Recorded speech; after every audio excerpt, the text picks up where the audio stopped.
It's 07, Stihl 017. And having issues with the oil leaking out of the bottom. So I took it apart and replaced the hose that goes from the tank to the pump. And I put oil in the tank and let it sit like that for probably a week. And nothing to speak of has leaked out of it. So now I'm starting to put it back together. I just put my handle on and my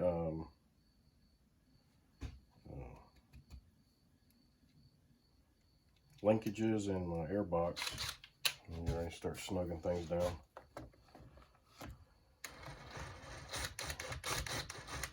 And once we get everything all together, we'll give her a little test run.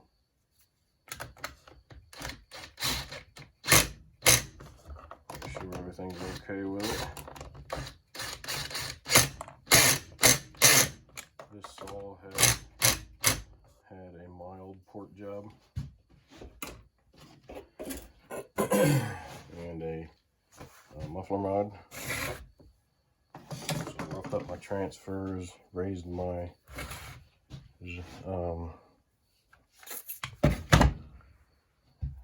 exhaust and lowered my intake a little bit, and nothing extreme. I probably never even got around to, you know, some good port numbers. Just something mild. She's a lot better than she was. So when these 017s,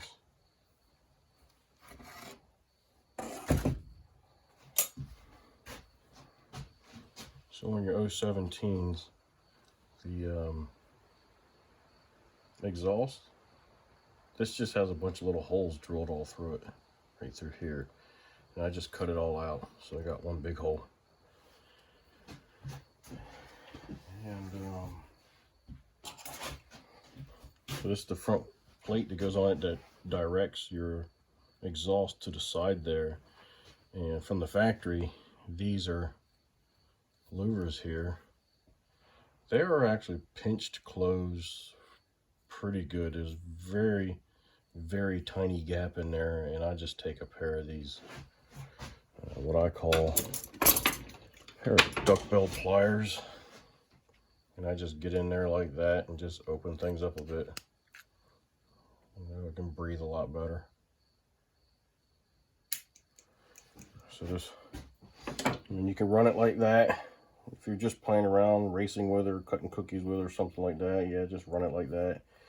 When you're out there doing some work out in the bush or something like that, you don't want the hot exhaust burning up against your whatever you're cutting.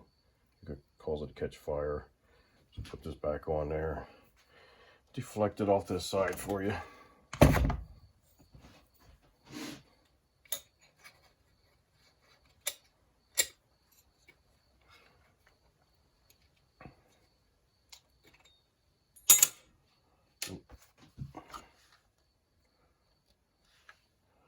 On these 017s, it's got a decent it's a baffle in there, but it's actually a decent baffle.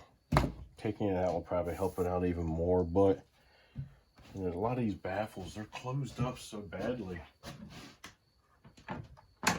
or they've got, you know, these little tiny holes in them that they got to try to breathe out of. The 017s, they got this wide slot, and the wide slot is directed upward, so it's coming out to where the you know, exhaust exit is. It's not as bad as a lot of the other ones are. A lot of the other ones are just ridiculous. They choke them up so bad.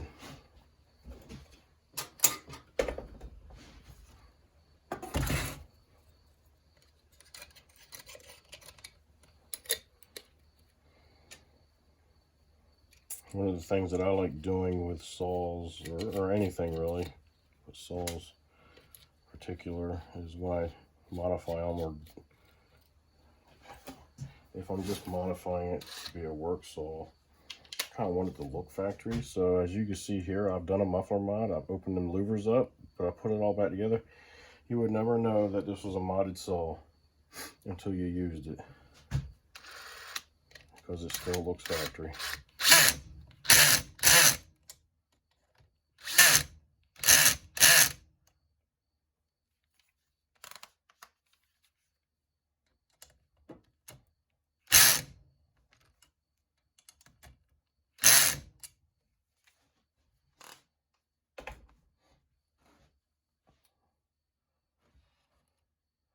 One of the things I also do on these 017s, 018s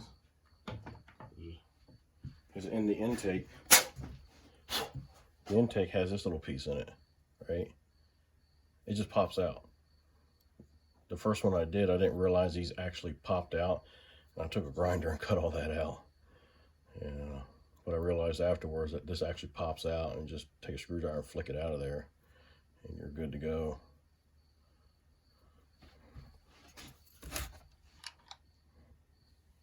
So that was pretty much a straight shot, no interference. And then on the airbox, on the 017s, I'll take it off. I'll take it off.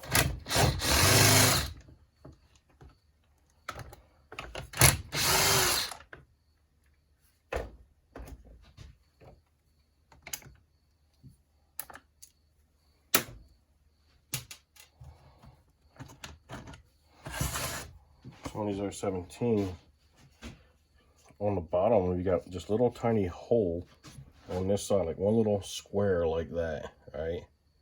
I open it up like that.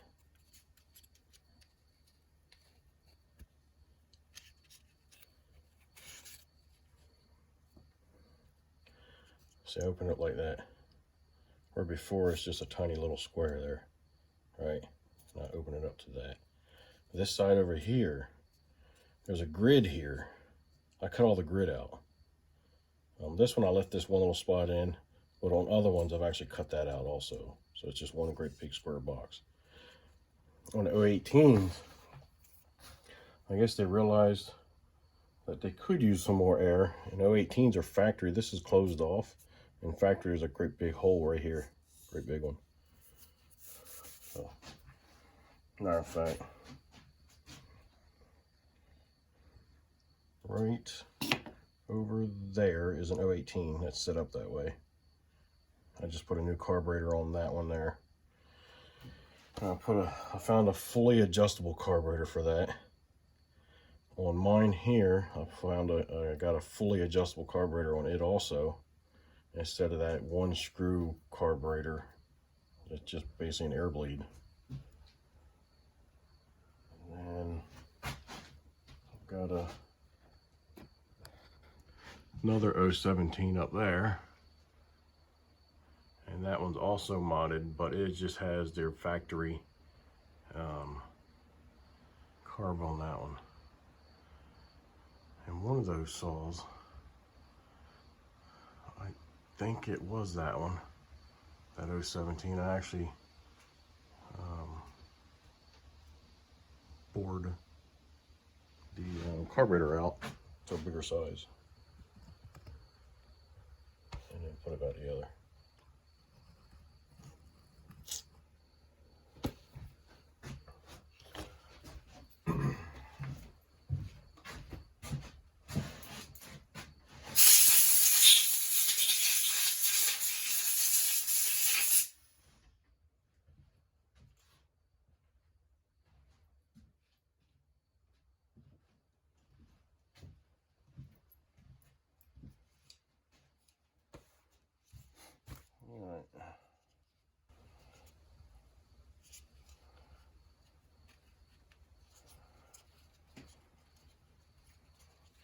Let's put that together. Excuse me. Oh.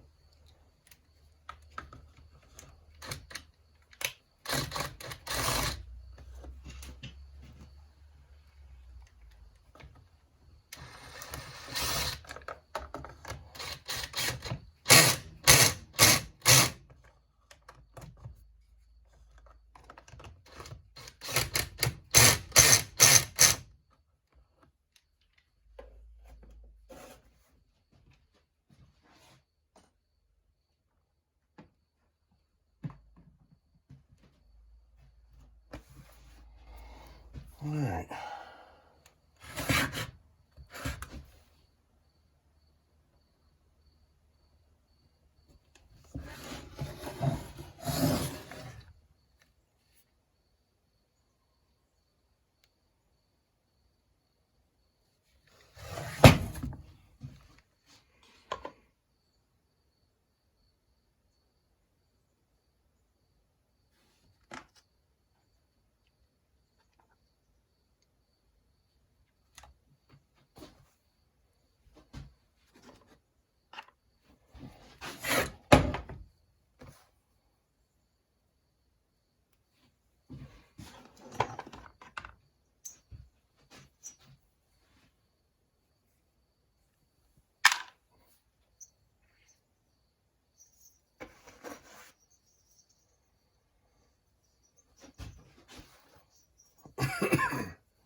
This saw here has for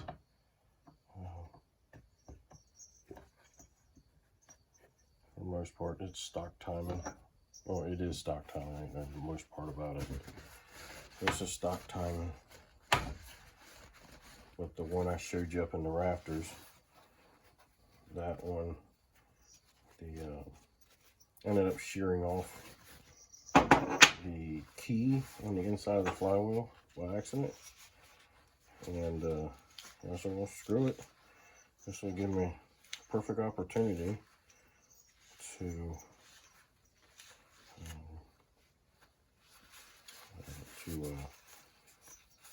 advance timing on it. And so that's what I did. And I tightened everything down, and so far it hasn't moved, and runs pretty good. That's the first saw I've done that on. It's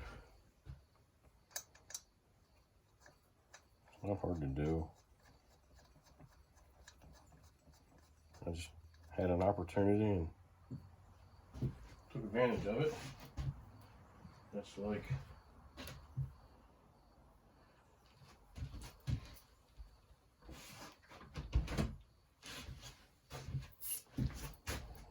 talking about taking advantage of an opportunity that Husqvarna down there, 455, that's a ported saw. That's probably my hottest saw. It's still a work saw. It's not so hot that you can't do nothing with it but cut cookies. It is a work saw. But the man didn't want to fix the saw. He said I could have it. And you know, I didn't charge him for, you know, tearing it down and looking at it or anything. And I kept the saw. I probably had it for a year. I was getting parts for it here and there, but I got new cylinder, new piston, new rings, the whole 9 yards for that thing. But it did not come, when he brought it to me, it did not have a muffler. So I did not buy a muffler. What I did, I said, well, this is the perfect opportunity for me to build an iron horse pipe. And I'm telling you right now, that shit works.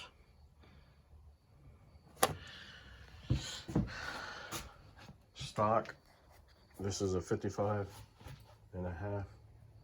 cc saw. And where I have ported it and put that pipe on, I guarantee you she will run with that 60cc McCulloch up there, that yellow McCulloch.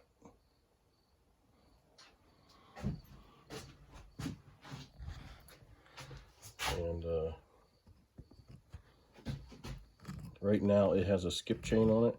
It's the first skip chain I've ever ran. I always ran full comp. It does okay in hardwood, but I got a feeling it would do better in softwoods.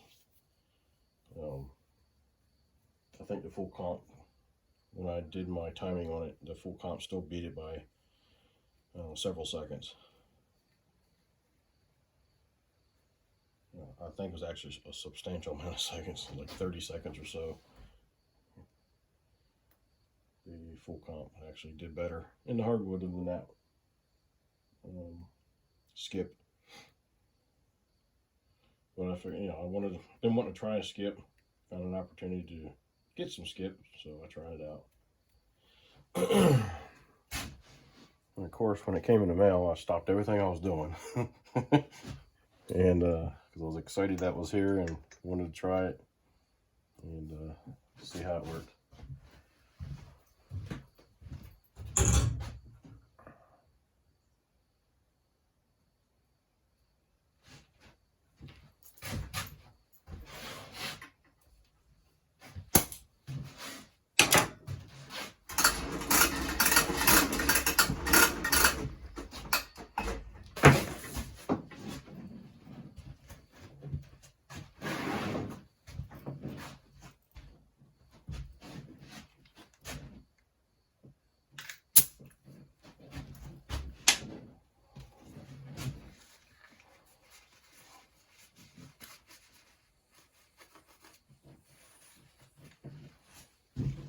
Quartering is not really difficult to do, the actual work.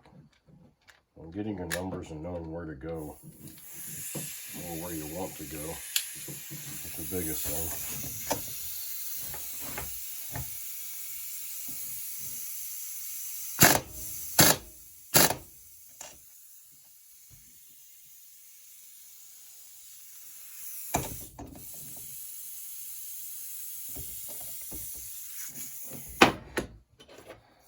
Guys, don't fuss at me.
Oh yeah, that's good.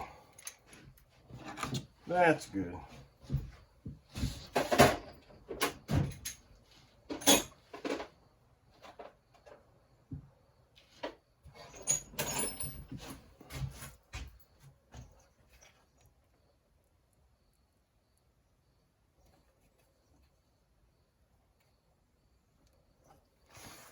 All right, that's back on. Clutch is good.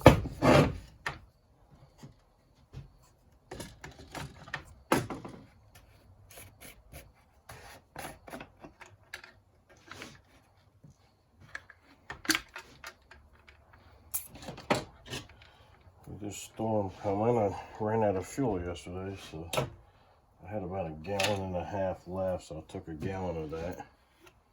Made up some fresh fuel. That storm coming, I might need that. Seems like almost every time we have a storm, we have something, either somewhere on this road somewhere.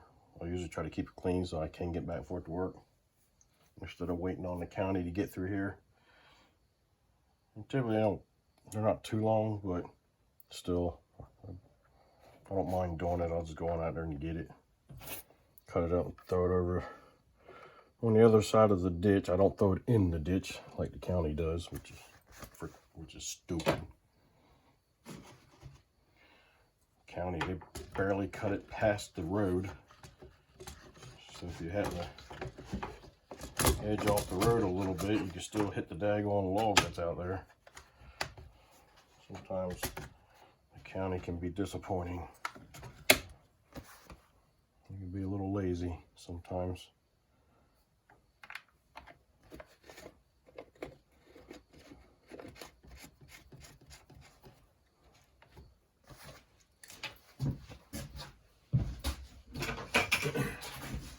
my fuels. I mix everything up 50 to 1. I don't care what it is. The only thing that I have mixed up a little bit more oil is like a really high performance motor. Even that Husqvarna 455 down on the floor, even that does fine on 50 to 1. I have pulled the muffler off and looked in the cylinder multiple times, and cylinder and piston look great still. And that's been a ported saw for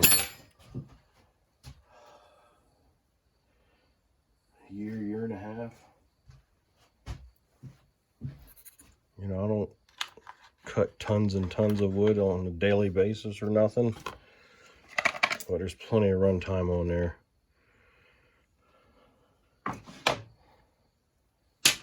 And if there was a problem, it would have showed its face by now.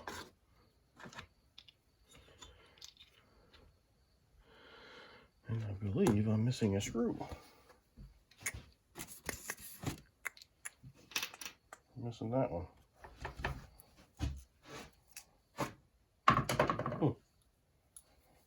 I wonder where it got to.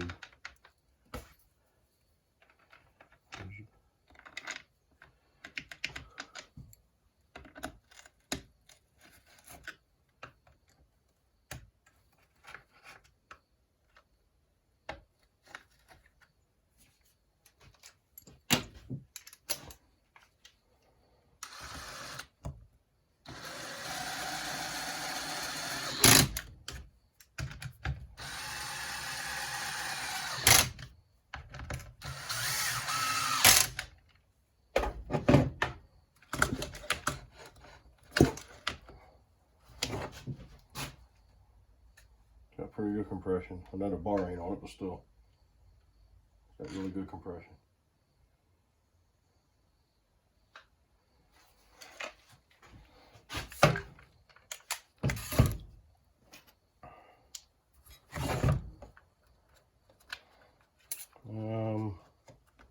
Yeah, this saw here, I actually acquired it probably 15. I can't remember if I was living here or I was living on the farm. But we'll just say right around 15 years ago. I used to do work for this lady. I used to service all her equipment, and she had quite a bit of equipment because she dealt in real estate, and she kept equipment at all the properties, and she'd transport the tractor and bush hogs sometimes. But anyway, I kept all that stuff running for her, and every time I opened up the job box that I built for her years ago, I always noticed this chainsaw just sitting there, never being used, nothing. So after about the second or third year of seeing it sitting there doing nothing, I asked her one day if she'd be willing to if she used it, and she said no. I said, will you be willing to get rid of it? She said yes. I said, how much do you want for it? She said, don't worry about it, take it. I said, okay, thank you. Knowing me, I don't remember, but knowing me, I probably knocked some off of the bill anyway. I don't remember. It's been years and years ago. But I've had the saw ever since. And it's always been a good saw. Started having some issues with it. Had some bad seals, and I got researching carburetors and stuff, and just get rid of that raggedy old carburetor that's on them things. And here we are today. I decided one day, I started hearing about these ported saws and never heard of that before, and didn't know what a ported saw was, and I was sitting there watching the Buck and Billy Ray that's all he runs is ported saws, and like, that's pretty badass. You know, a saw with such awesome throttle response, and all I was used to is saws that took a second to wind up, and his take milliseconds to wind up. You know, I thought that was pretty badass.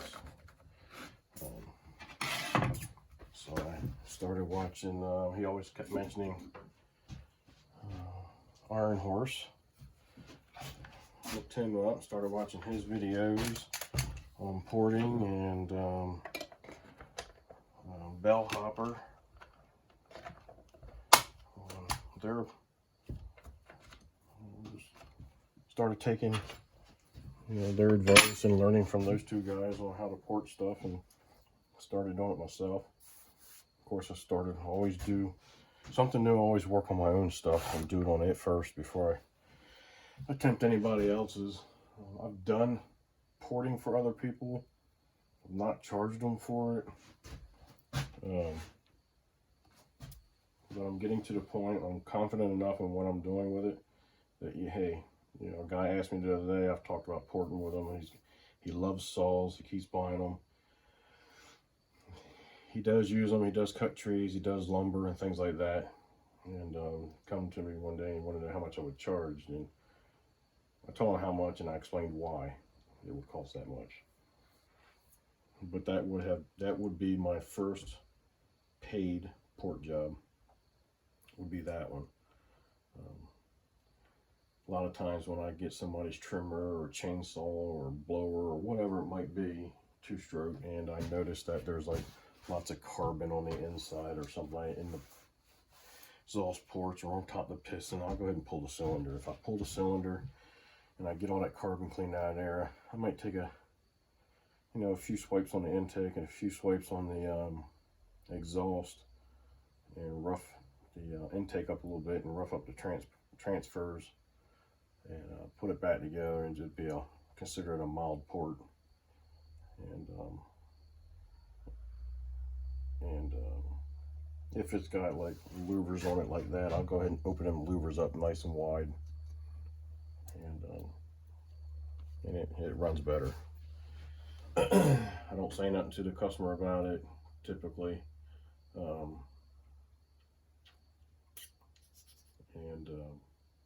I just whatever time it takes me to do it. Basically, you know, I'm not taking time and numbers. I'm not cleaning this thing up. I'm not taking time and numbers. I'm not doing anything to it. I'm taking it apart because it's got carbon in it. You don't want the carbon in there. You want to get that cleaned out. And while I've got it off, I'll just take a few swipes because I clean the carbon out of it with my grinders with a different tip on it or something, you know. I got these diamond tips, I got these single cut carbide tips, double cut carbide tips.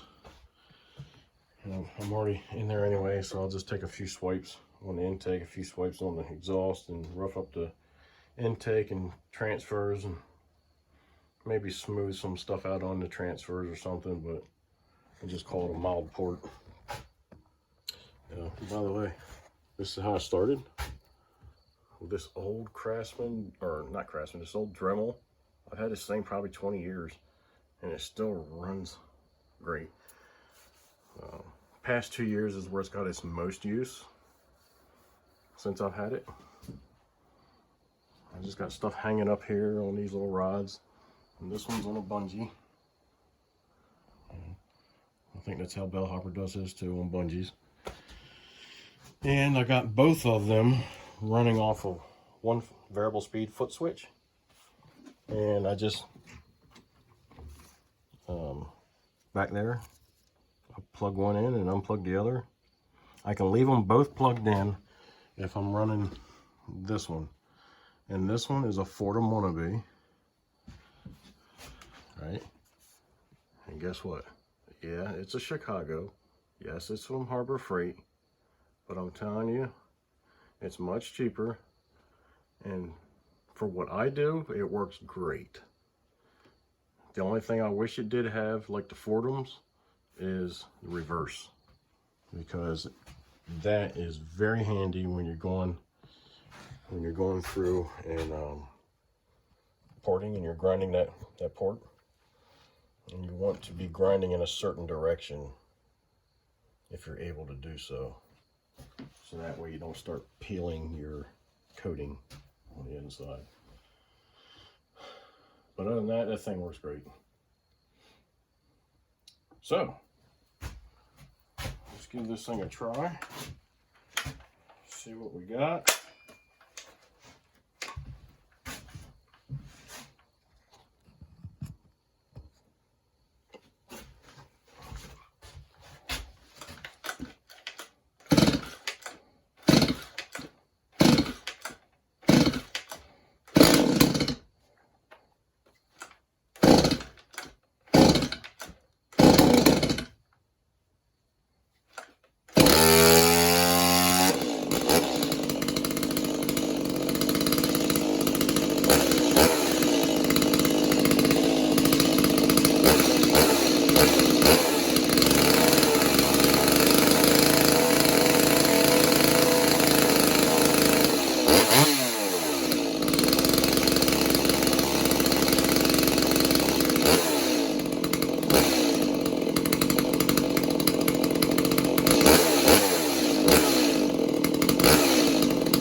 She's oiling. That's good. She doesn't, like I said, she's not leaking any oil down here. It's all nice and dry. And the bad thing is about this is the whole either, these are not stock or OEM oil hoses on here. So it's either something to do with that, or the hole in the oil tank and the hole for the other end that go into the pump, or starting to get it worn or something, because even though you push those in there, they still leaked around it. So what I ended up having to do is using some RTV gray, or the black, I mean RTV, and put a bead on this side and then bead on that side. Let it sit for a couple days to cure real good, and then let it sit for a week with oil in it, and nothing leaked out of it. So that was my fix for that.